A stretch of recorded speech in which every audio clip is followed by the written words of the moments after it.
मोहोळ तालुक्यामध्ये एका नराधमास लैंगिक अत्याचार प्रकरणी 20 वर्षांचा सक्षम कारावास सुनावण्यात आलाय।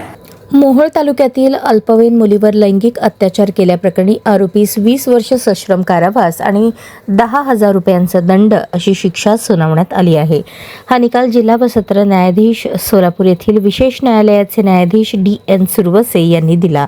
या प्रकरणातील आरोपी लक्ष्मण विठ्ठल शिंदे वय 30 राहणार मोहोळ याने पीडित मुलगी घरी एकटी असल्याचा फायदा घेत दुपारच्या सुमारास तिच्या घरी जाऊन घराला आतून कडी लावून तिच्यावर जबरदस्तीने लैंगिक अत्याचार केला।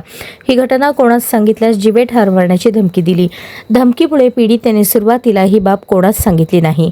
घटनेनंतर काही दिवसांनी पीडितेला उलट्या आणि डोकेदुखीचा त्रास होऊ लागल्याने तिला रुग्णालयात नेण्यात आले असता ती गर्भवती असल्याचे निष्पन्न झाले। आजीने चौकशी केल्यानंतर पीडितेने संपूर्ण घटना सांगितली। त्यानंतर मोहोळ पोलीस स्टेशन येथे फिर्याद दाखल करण्यात आली।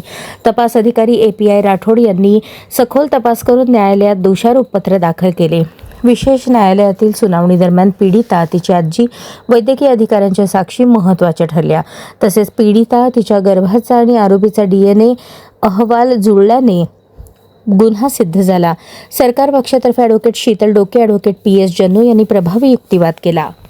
न्यायालयाने आरोपीस भारतीय दंडविधान कलम 376(2)(n) तसेच बाललैंगिक अत्याचार प्रतिबंध कायदा पॉक्सो अंतर्गत 4(5) अंतर्गत 20 वर्ष सश्रम कारावास, 10,000 रुपयांचा दंड तसेच कलम 504-506 अंतर्गत 1 वर्ष सक्त मजुरीची शिक्षा ठोठावली।